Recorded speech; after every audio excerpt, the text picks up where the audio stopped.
Research has shown that in any form of communication, 70% accounts for what you do, 23% accounts for how you look, and only 7% accounts for what you say.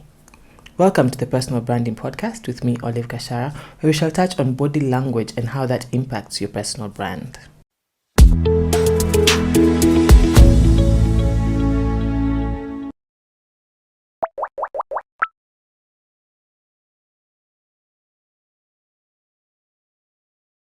Did you know that you can show and feel confident with the right body language?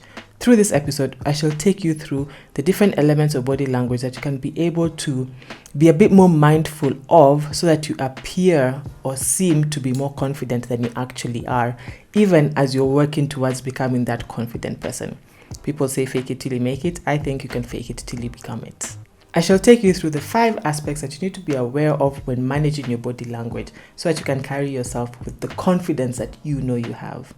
We shall touch on posture and stance, eye contact or lack of it, smiles, how you greet people or shake hands, and your energy levels. Now, these are the 5 main things that actually impact how we carry ourselves on a day-to-day basis. Now, when it comes to posture and stance, why is posture important? Posture is how you sit and how you stand and how you walk, right?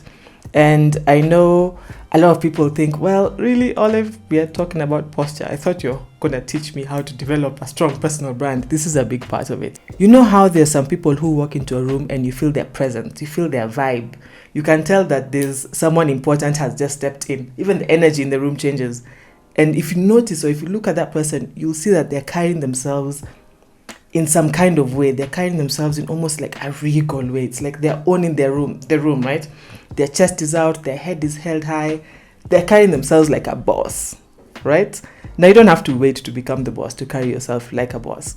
And when you're thinking about posture, see the way I can Olive have nice posture. We've made it a habit. Actually, when I sit badly, I feel awkward. I have to correct myself because it's something that I've done intentionally for so long. But the importance of posture is that it portrays a sense of confidence. It portrays a sense of self-worth and self-assurance, for lack of a better word. In fact, you'll find that if you're with someone who is intimidating to you, the first thing you'll do is make yourself small. What does making yourself small mean? Making yourself small means that you hunch your back, literally look down, make yourself smaller. Your posture becomes some kind of way. You're not carrying yourself with confidence. You almost want to hide behind the people who are in front of you. If I can hide behind this mic type of a thing, so that people don't notice you. But then if you want to feel a space, if you want to feel the room, then your posture has to be upright. You have to stand with your head held high. I always say use your chin, ensure that your chin is parallel to the ground, and walk with intention. The ground will always be in front of you, right? It's not going to disappear. It's not going anywhere. I promise. It never has, and it's not going to go anywhere today. So as opposed to lurking around, looking down, feeling like you have the weight of the world on your shoulders, quite literally, put your head high, especially on those days when you don't feel like you want to. And act as if is a phrase that I like to use a lot. So act as if. Act like that confident person. Act like that person who's having a fantastic day, even if your day feels like complete crap. Act like that person who is as self-assured as the next. Because more often than not, we're not confident in what we're doing. We feel or we think that we don't know what we're doing. But the funny thing is, most people actually don't know what they're doing either. So if you keep that in mind, then you're more likely to carry yourself with enthusiasm and with energy and with psych, right? Now, with posture comes energy levels. Energy levels is the amount of psych, oomph, and energy you have for life, right? There's some people who walk into a room or who you engage with and they have generally low energy. So much so that they're even draining. Okay, so there's 2. There's people who have very low energy, but it's not a negative thing. Then there's people who have negatively low energy, such that when you hang out with them, you feel like your energy is being drained. Like you leave that meeting and you feel like a part of your energy has just been sapped. The most important thing about energy is that energy is contagious. There's some guys who just have so much psych for life. When you're hanging out with them, you can't help but leave that space feeling a bit more psyched, right? This is why we have hype men. You know hype men. Before a concert or before the keynote speaker comes, we all know the keynote speaker will be pouring. So what they do is they get a hype man to come and hype the crowd and everyone is cheering. And that person, what do they do to hype the crowd? They're jumping up and down. Their energy is through the roof so that the audience can feel See, I'm even about to throw my mic away. So the audience can feel as psyched as they are. By the time the keynote speaker or the chief guest or whoever it is coming to speak, they have this warm audience, and then they'll come and they'll speak and their energy will be boring. And by the time they're done, the energy of that room will have plummeted. Or not always, but you get what I mean. In fact, that's actually a very good example. When it comes to public speaking, the best public speakers tend to have the most energy. So it's not necessarily because of the message. Remember, when I started, I said, in any form of communication, 70% is what you do, 23% is how you look, and only 7% accounts for what you say. So when it comes to public speakers, it's not necessarily the words that are coming out of their mouths that are drawing us to them. And maybe this is why politicians are so successful, right? It's about how they're carrying themselves, how they're dressed. They're just captivating, and there's something about them.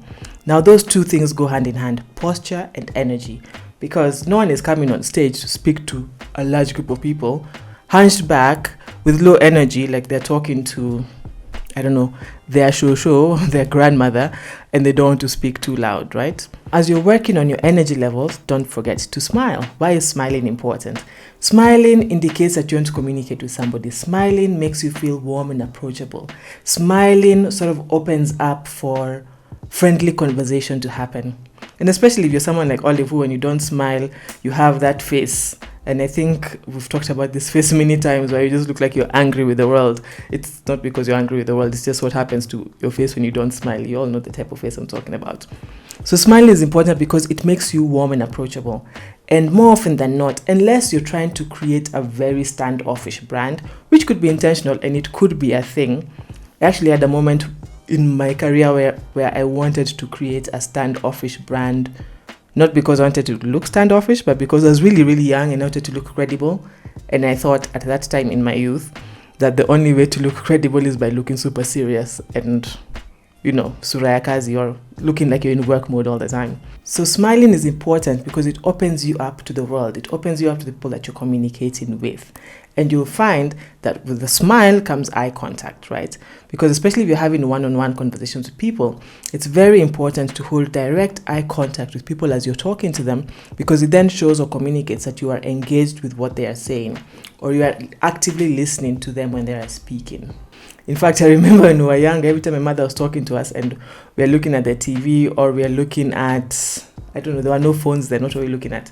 A magazine or a comic or a book, she'd be like, are you listening? And then you look at her, you're like, yes, I'm listening.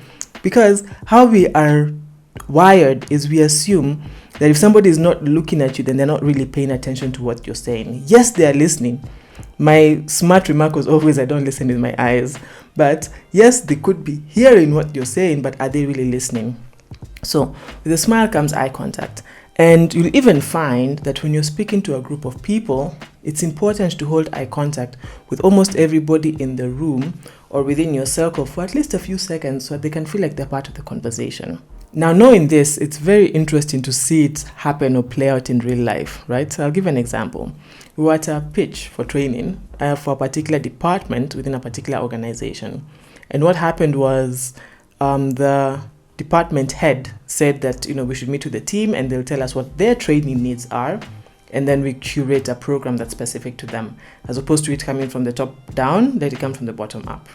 So we've sat in the offices, in the boardroom. I think there were about maybe 10 people in that room, plus me and my colleagues, so 12. The CEO, or was he, department head, had sat next to me. My colleague had sat to my other side, and the team was all around. And somewhere within the conversation, the HR director walked into the room. So now I'm there, I'm talking, and I'm talking very animatedly. We shall talk about how we use our hands and things in a bit. So I'm talking very animatedly, and the HR lady sat over there. So I couldn't see her. I was catching everybody's eye, but I couldn't catch the HR lady's eye because my colleague had sat like this. Posture, everything. But then, I'm trying to signal her to move back so that I can see the face of the person over there. But I really couldn't catch her eye. And anyway, so we continued. And after maybe, 5-10 minutes, the lady, the HR director, this is the person who's signing off on my training, stood up and walked away. Not in a rude way, but you could tell she's like, okay, this meeting has sort of gone. It's like gone and gone and gone. I don't really know what's happening here. And because she was not connecting with the main presenter, which was myself, she sort of felt, okay, I'll probably get a catch up later. What did I do in future? Note to self is anytime I'm presenting, just stand so that no matter how many people are in the room, you can be able to catch everybody's eye at any one moment in time, right? So smile and eye contact. Now, why is this important in the personal branding process? It just shows you as a person are an intentional communicator. You as a person are paying attention to the people around you. You as a person are paying attention to the person who is in front of you. Just think about it. Another example would be like if you've gone for a cocktail party or at an event or at a party or at a concert and you're talking to someone, and as opposed to them looking at you, they're scanning the room, right? So you'll even find as you're talking, you'll sort of fade away because you're not sure if this person is paying attention to you or not. What impression does that leave? You'll be left with an impression that that person either didn't think you were important enough, that person has more important things to do, that person is easily distracted. You'll be left with some kind of opinion about that person that will be less than positive, simply because when you were talking to them, they did not give you their full attention for those 5 minutes or for those 10 minutes, right? And lastly, we shall touch on handshakes or how we greet people. I say how we greet people because COVID changed the handshake situation quite a bit. I don't know about you, but I personally do not like shaking hands. I think it's just, for me, it's a hygiene thing more than anything else, because I don't know where people's hands have been. It is especially rude, I digress, for you to go and shake someone's hand when they are sitting and having a meal. And that happens to me all the time. You're sitting, you're eating, someone comes, oh, it's nice to meet you, how are you? I'm like, but I'm eating. At your hands, you've just walked into... So now, since fist bumps have become pseudo-acceptable, now I just fist bump them back as opposed to ignoring them. And the best way to ignore a handshake is by doing this, which is clasping your hands together and nodding your head if you're listening and not watching. So why are handshakes important? Your handshake communicates your level of confidence. Your handshake communicates your level of interest in the person that you're talking to. Your handshake communicates your level of self-assurance, for lack of a better word or a better way to put it. Now, this is especially so for women. There's two extremes when it comes to handshakes, right?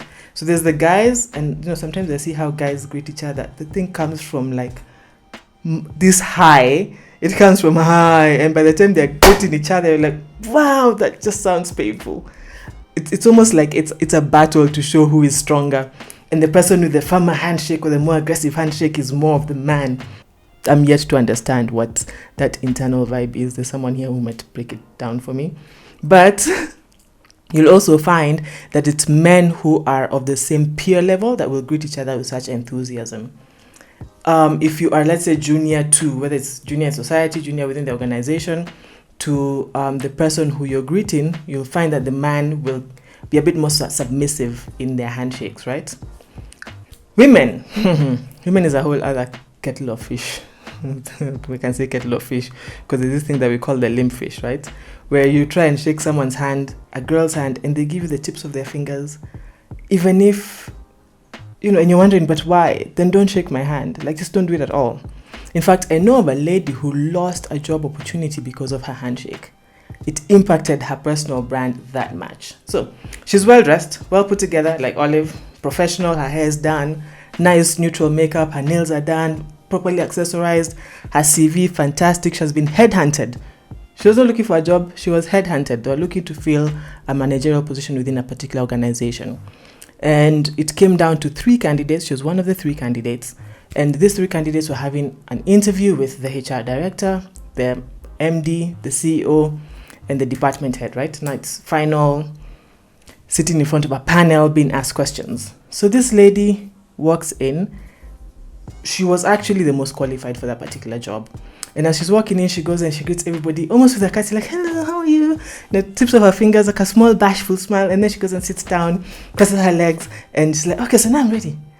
And the CEO was on his phone. He was the one who was telling me the story. He was on his phone when she was walking in. He stopped and he looked at everything that played out, and he just said, thank you. And I was like, what? And I was like, no, thank you. The interview was done. She did not even get an opportunity to interview. So I asked the guy, or rather the gentleman, I'm like, isn't that a bit extreme? And he's like, no, this woman is going to be in a leadership position within our organization. If she does not know how to greet senior people, greeting only, how are we going to send her out? Unless, Olive, you want me to hire her and then call you to come and train her? You get. So her brand was fantastic. She had all the credentials. She had the look, she had the qualifications, she had everything. But then that simple greeting made her brand tumble, and crash. Boom. It imploded. Right? So how you greet people is extremely important, because people subconsciously or consciously in this particular case will be making judgments about you. They'll be perceiving you in certain ways. Funny story about handshakes is every time I greet somebody, because I'm aware of the importance of firm handshakes, especially with older men, they always acknowledge, they're like, wow, Olive, that's a firm handshake. I'm like, is that a compliment? Is that, like, should I say thank you? As opposed to, it's always very strange. So I really wish that this could become the norm for women, so it doesn't become an out of the norm for some of us who are trying to do it properly. So if you do choose to shake hands, make it a proper one. Hold your head high, maintain proper posture, and present yourself as a confident person that you are, so people do not start judging you just because of the way you're carrying yourself, right? So the 5 aspects of body language that we need to be aware of, and that will speak to everything else I unpack in this podcast, is your posture and stance, your energy levels or lack of it thereof, your smile or lack of it, your eye contact, and your handshakes or how you greet people.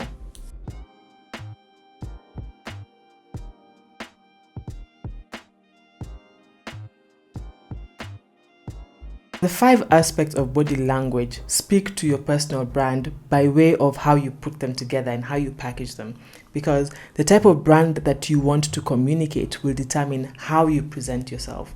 If you want to appear credible and grounded, then you will carry yourself in a bold, precise, confident way. If you want to appear approachable and feminine, then you'll carry yourself in a soft and fluid way. If you want to appear determined and aggressive, then you'll carry yourself in a determined and aggressive way. And what does determined and aggressive look like? I don't know. It's that person who walks really fast, talks fast, is always down to the point, almost like jerky reactions. So there's different ways that we can carry ourselves to communicate different things. The first place to start is by just monitoring yourself or being a bit more self-aware about how you carry yourself, and start thinking, what does that mean, or how do people translate that when they think about me, or when they look at me, or when they interact with me? Does that make sense? If you don't know, ask somebody else. Ask a friend, ask a stranger. Strangers are always the best people to ask, by the way, because we're talking about first impressions here. Find out how people perceive you based on how you carry yourself. Remember, when we started this podcast, I said, simply put, you are what you look like, you are what you say, and you are what other people perceive of you, right? So how people perceive you will be based a lot on how you're carrying yourself. In fact, every time I do a dipstick survey about what people notice about others when they see them for the first time, body language and how they're carrying themselves, and whether or not they're making eye contact, is always at the top of the list, over and above how they're dressed and what their grooming looks like, right? So determine what you want your personal brand to look like, and then ask yourself, someone who wants to be seen as credible, someone who wants to be seen as grounded, someone who wants to be seen as creative, someone who wants to be seen as quirky, someone who wants to be seen as sensual, how do they carry themselves? How do they behave? And start carrying yourself and behaving like that intentionally. At first, it will take a lot of conscious effort, and eventually it'll just become the way you naturally are. What you do speaks so loud that I cannot hear what you say. Like I said earlier, and I will repeat it, in any form of communication, 70% accounts for what you do, 23% accounts for how you look, and only 7% accounts for what you say. Some studies will say that it's actually 55% that accounts for what you do, 38% for how you look, and only 7% for what you say. But the moral is the same. It's mostly what you do, then a bit of how you look, and very little to do with what you say.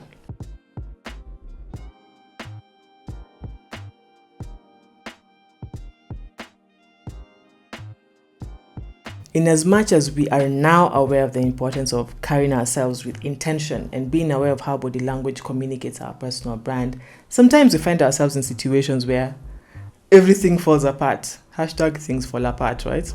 And we just don't know how to pull ourselves back together.